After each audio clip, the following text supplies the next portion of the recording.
I love French defense, I hate to play against French defense, and I love to follow games of Magnus Carlsen.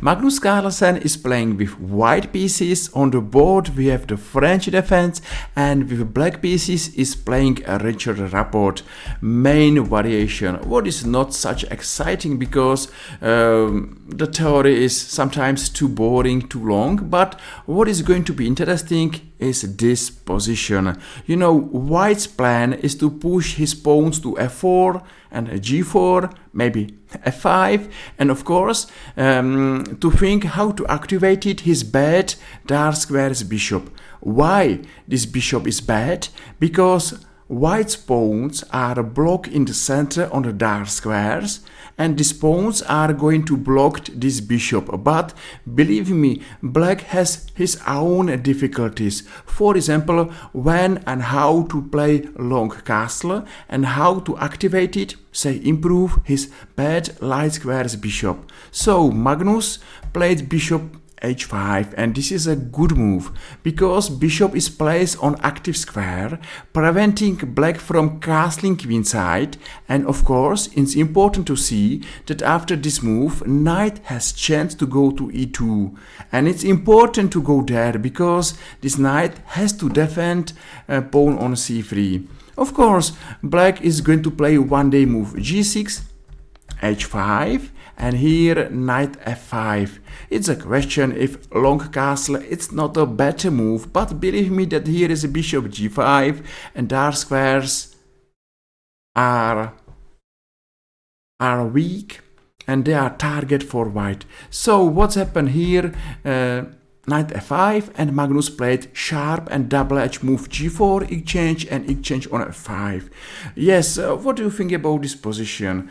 What I love here that Magnus Carlsen has a good position where good chances to improve his pieces and to find a super strong plan. Maybe to attack black's king, maybe to push his pass pawn h4, h5 to open a position, and of course, what about black? You know, I am missing something what I called counter-attack. I am missing something what I called active plan.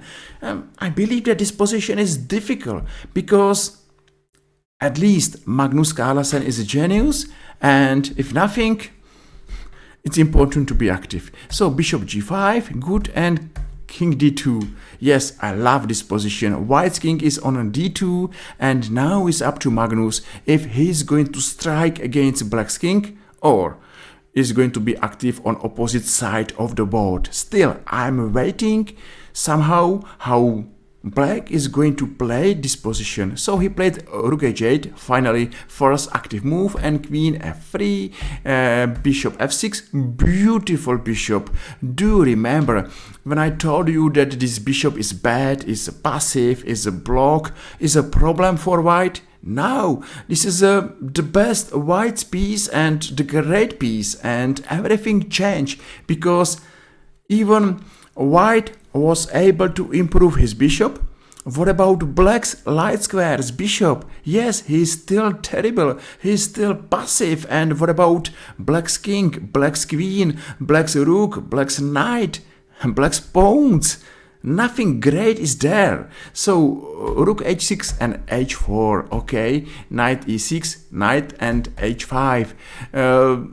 Maybe this move is not the best move here, should be stronger to play queen e3, and here knight f4, exchange this knight with advantage for white, because white's dark squares bishop is stronger than black's light squares bishop, pawns, pieces, activity. I believe in white's advantage. Of course, it's too hard to say that, hey, white is winning. No, that's not true, but white is doing well. But Magnus played move h5, okay, g5 and rook e1. This is another very difficult move that it's not easy to understand until we go deeper into position. This type of move is much more beautiful than in simple combination, which is pure mathematical question. Here, it's true that maybe why not to take on a4 now, because here is now rook a1, and white's counter-attack is super strong. Okay, maybe there's a maybe there's a chance to go for black to go wrong, but you will see f4 and now rook g1.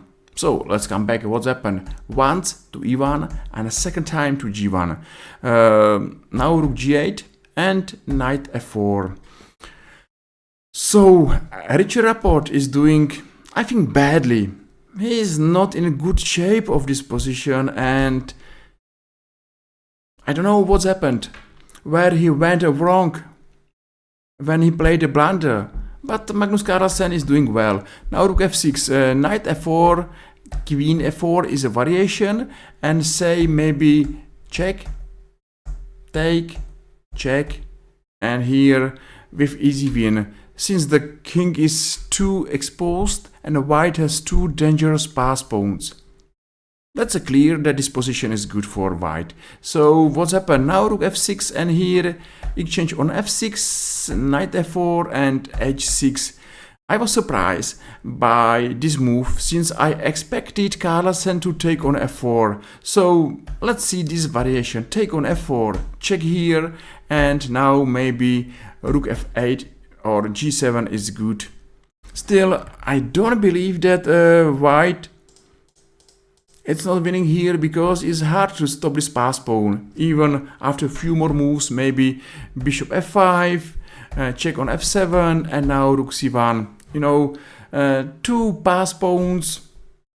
That's a big ticket to victory, and Magnus Carlsen maybe missed this variation and played immediately h6, what sounds good, but it's not the best. Knight e6 and h7, super strong pass pawn on h7, and now queen e3. Of course, he's going to sacrifice on g5. That's the point of this move. Queen d8 and rook g5. Take, and king c7. So, what do you think about this position? Magnus Carlsen is playing with piece down, but pawn on h7 seems like to be good compensation for this piece. So, I believe that you agree with me, and let's go on because this game is exciting. Queen g7 and now rook e1. Maybe rook h5 is stronger, but doesn't matter. Black went to b6 and now rook e5, f4 with the threat f5 and a6, and even here Magnus has time. It's important to hide the king first, and here king a7, f5 happened, and bishop f5 is a mistake because here white is winning, of course. So white went to d7, a5, and I believe that black is without any moves, because even to exchange the queens on g7 is bad. So now rook d5, and white start collecting the pawns, and black is hopeless. You know, still I can't see any counter-attack. Still I can't see any chance how to change the game. You know, black is sitting and waiting, and that's the worst option here. So bishop c6 and rook e5. Even black is piece up. Nothing special, you know, after this exchange, and take here, take, and white won. It was a marvelous game. I hope you enjoyed this game. I hope you saw something exciting and you enjoyed this game. If yes, feel free and press like or press follow and made my day. See you tomorrow. Bye bye.